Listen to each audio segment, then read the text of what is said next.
بسم اللہ الرحمن الرحیم۔ السلام علیکم۔ میرا نام رابعہ ہے اور میں کراچی شہر کے رہنے والی ہوں۔ میرے گھر میں میرے والد صاحب، میری والدہ، میں اور میرے ایک چچا رہتے تھے۔ ہمارے والد صاحب سرکاری ملازم تھے اور میرے چچا تقریباً پچھلے 10 سال سے امریکہ میں ملازمت کرتے تھے۔ ہمارے گھر والے آپس میں ایک دوسرے سے بہت زیادہ پیار و محبت کرتے تھے۔ میرے چچا میرے ابو سے چھوٹے تھے مگر وہ دکھنے میں میرے ابو سے بہت زیادہ خوبصورت تھے۔ چچا کو ہم سے ملے 10 سال ہو چکے تھے۔ اب وہ پاکستان آنا چاہتے تھے لیکن انہیں چھٹی نہیں مل رہی تھی۔ ہمیں اپنے چچا کی بہت یاد آتی تھی۔ ہم روزانہ ان سے فون پر باتیں کرتے تھے اور ہمیشہ ان کے پاکستان آنے کا انتظار کرتے رہتے تھے۔ چاچا بھی ہمیں بہت یاد کرتے تھے اور ہم سے ملنے کے لیے تڑپتے تھے۔ میری امی تو چچا سے فون پر کئی گھنٹے بات کرتی رہتی۔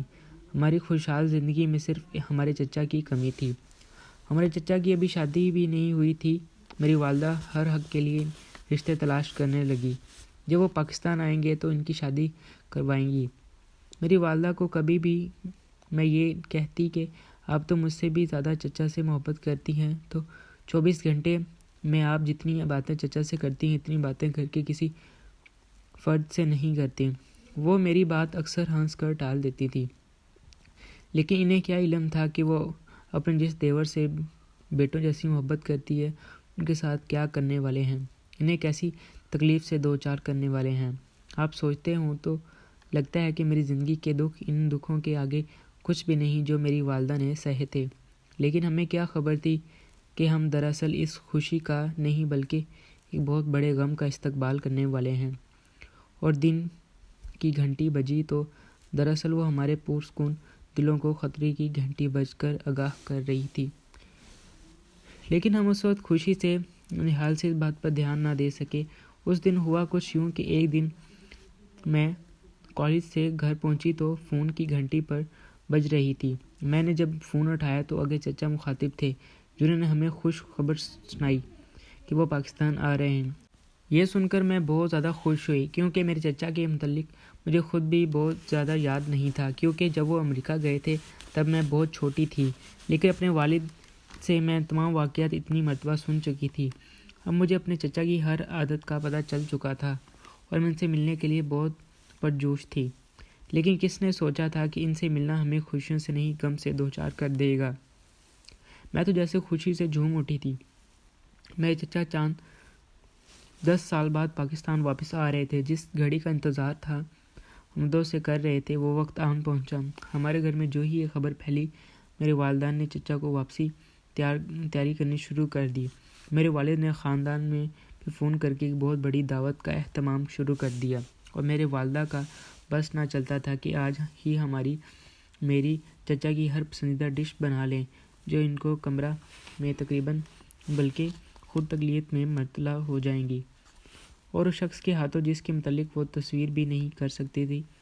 خیر میری والدہ تیاری کر رہی تھی، لیکن اچانک ان کی طبیعت بگڑنا شروع ہو گئی اور دیکھتے ہی دیکھتے ان کے 2 دن کے اندر وہ ہسپتال پہنچ گئی۔ ڈاکٹر نے بتایا کہ انہیں کینسر کی بیماری ہے، لیکن کبھی اس کی تشخیص نہیں ہوئی۔ اب اچانک کی کینسر کی بہت تیزی سے جسم میں پھیل گیا ہے اور ان کا بچنا مشکل ہے۔ وہ ڈاکٹر کے یہ الفاظ ہم سے قیامت بن کر ٹوٹے تھے۔ اب بولنے میں یہ میری بات چچا سے چھپا دی تھی کیونکہ وہ ایسے بھی واپس آ رہے تھے، لہذا ان کی واپسی سے صرف چند دن پہلے ہی اس پریشانی کے اطلاع ملنے ہی جس کا ہم نے احترام کیا۔ یہ میری زندگی کا پہلا بڑا جھٹکا تھا جس سے میں سنبھلی بھی نہیں تھی کہ زندگی نے فوراً ہی مجھے اپنا اصل چہرہ دکھانا شروع کر دیا اور میری زندگی میں یوں بدلاؤ آتے گئے کہ میں بھول ہی گئی کہ خوشی آخر ہوتی کیا ہے۔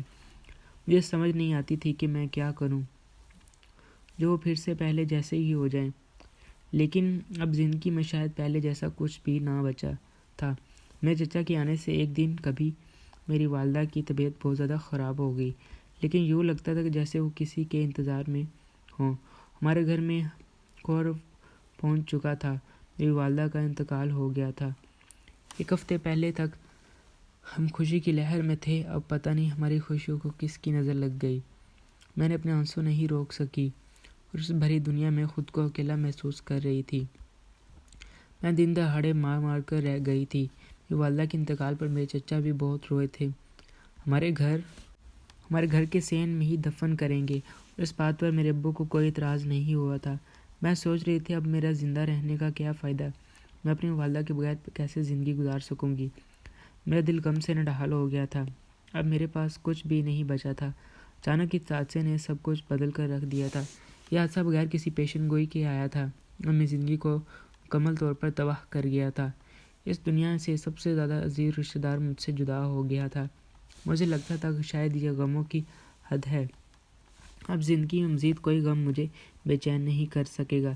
لیکن میں غلط تھی، میری زندگی میں فوراً ہی کچھ ایسا ہوا جو میرے لیے ماں کی موت سے بھی بڑا صدمہ تھا، اور میں حیران تھی کہ آخر اتنا کچھ سہ کر دیکھ کر میں زندہ کیسے ہوں۔ اب میں خود کو ہر دم الجھا ہوا محسوس کر رہی تھی، میری آنکھوں میں ہر وقت تاریکی چھا گئی تھی اور میرے دل کی دھڑکنوں میں زیادہ تیز سے دوڑنے لگ گئی تھی۔ ہوا کچھ یوں کہ میری امی کی فوت ہوئے ابھی کچھ دن ہی گزرے تھے کہ مجھے اصل قبرستان میں دفناؤ۔ پہل تو مجھے لگا شاید میری والدہ کی بے انتہا یاد آنے کی وجہ سے میں یہ خواب دیکھ رہی ہوں، کیونکہ وقت گزرنے کے باوجود بھی میری والدہ کا انتقال میرے دل کو مزید دکھی کرتا رہا تھا۔ وہ بہت پیاری اور محبت بھری شخصیت تھی، جنہیں یاد کر کے میرے دل میں کمی کا احساس ہوتا تھا۔ لیکن جب مجھے 3 دن مسلسل یہ خواب آیا تو میں تشویش کا شکار ہو گئی۔ میں اپنے چچا پر شک نہیں کر سکتی تھی، لیکن اس خواب کو بھی نظر انداز کرنا میرے لیے ممکن نہ تھا۔ دراصل میری والدہ شادی کر کے جب ہمارے گھر آئیں تو میرے چچا کی عمر صرف 5 سال تھی۔ میری دادی اماں اور دادا ابو کا انتقال ہو چکا تھا، چنانچہ میری والدہ نے میرے چچا بھی میری والدہ کو اپنی سگی ماں کی طرح سمجھتے تھے اور ان کی ہر بات مانتے تھے۔ میرے والد و والدہ نے میرے چچا کو پڑھایا لکھایا تھا۔ پڑھائی مکمل ہونے کے بعد میرے چچا نے ملازمت لگ گئی اور وہ ہمیں چھوڑ کر نہیں جانا چاہتے تھے، لیکن میرے والد صاحب ان کو بہترین مستقبل چاہتے تھے، چنانچہ میرے والد صاحب نے ان پر اصرار کیا۔ چچا جان ہمیں روتا چھوڑ کر امریکہ چلے گئے، امریکہ میں ہی مقیم ہو گئے۔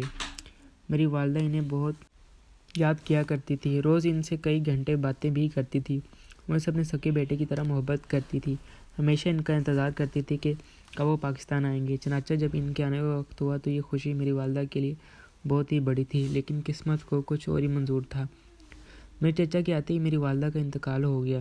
جب میرے چچا پاکستان پہنچے اور میری والدہ کی اس حالت کو دیکھا تو وہ بہت زیادہ سنجیدہ ہوئے اور روتے جاتے اور کہتے کہ انہیں پہلے کیوں نہیں بتایا کہ یہ سب ہو گیا ہے۔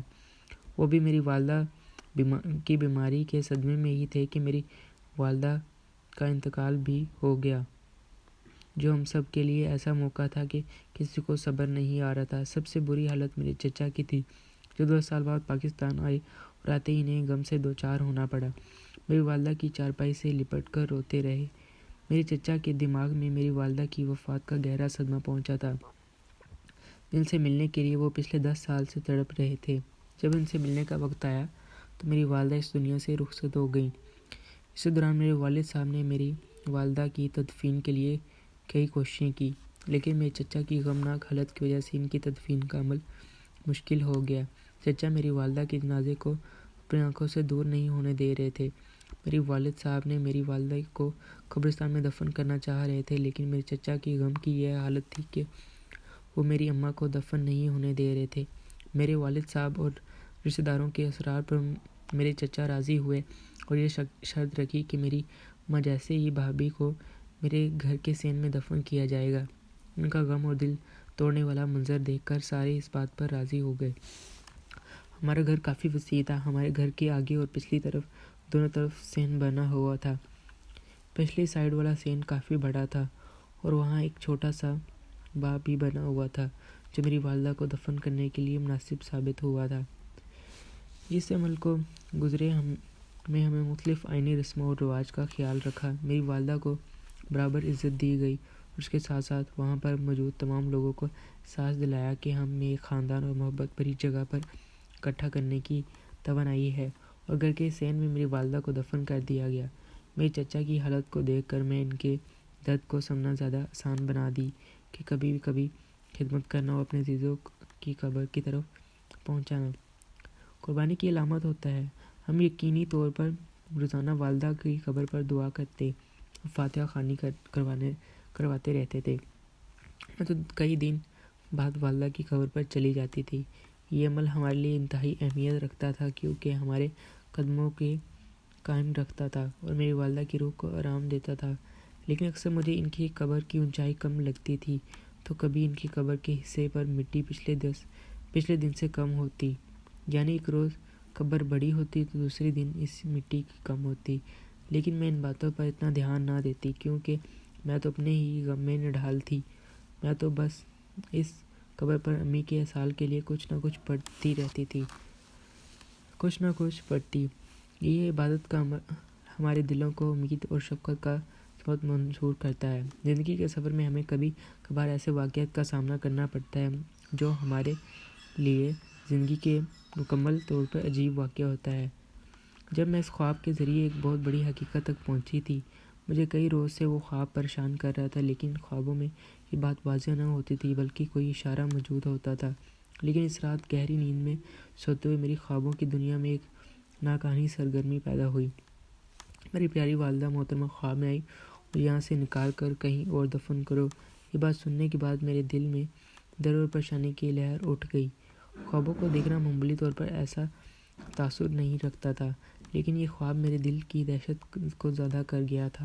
میں فوراً اٹھی، وضو کیا، تلاوت کی، قرآن پاک کی اور اللہ تعالیٰ سے اپنی والدہ کی قبر میں حفاظت کی دعا کی۔ تب جا کر میرے دل کو تسلی ہوئی اور میں نے امید کی کہ شاید یہ خواب صرف ایک خواب ہی ہوگا، مجھے دوبارہ نہیں آئے گا۔ اس روز میرا پورا دن گھبراہٹ اور پریشانی میں گزرا۔ میری والد صاحب کام پر گئے تھے اور میں انہیں خواب کے بارے میں بتانے کا سوچتی رہی، مگر میرا دل اتنا خوف زدہ تھا کہ والد صاحب کے کام سے واپس آنے پر بھی میں خواب میں آئی اور سختی سے مجھے کہا کہ فوراً یہاں سے نکالو ورنہ میں تمہیں کبھی معاف نہیں کروں گی۔ اب میں بہت زیادہ ڈر گئی تھی، میں مزید اس بات کو اپنے اندر دبا نہیں سکتی تھی اور فوراً والد صاحب نے اندازہ لگایا کہ شاید قبر میں ان کی میت کو کوئی نقصان پہنچا رہا ہے۔ میرے والد صاحب فوراً اٹھے اور قبر کے پاس گئے اور قبر کی کھدائی شروع کر دی۔ جب میری والدہ کی قبر کی کھدائی کر رہے تھے تو قبر برابر نہ تھی، بلکہ دن کے وقت ایسا نہ ہوتا، لیکن اپنی پریشانی میں میرے والد صاحب نے قبر کی مٹی ہٹائی تو نیچے جو منظر ہم نے دیکھا تمہارے سروں پہ آسمان ہی پھٹ گیا۔ وہاں میری والدہ کی میت کی بجائے میرے چچا لیٹے ہوئے تھے اور میری والدہ کی میت وہاں پر موجود نہ تھی۔ ایک سرنگ قبر تھی، کھودی ہوئی تھی۔ یہ منظر دیکھ کر ہم حیران ہوئے اور ہمیں علم ہوا کہ سرنگ کے ذریعے وہ قبر میں داخل ہوئے تھے۔ میرے والد صاحب نے چچا اور اس کی عمر کے بارے میں پوچھا کہ میرا بیٹا پیش کیا جائے۔ نیکسٹ ویڈیو اگلی ویڈیو میں۔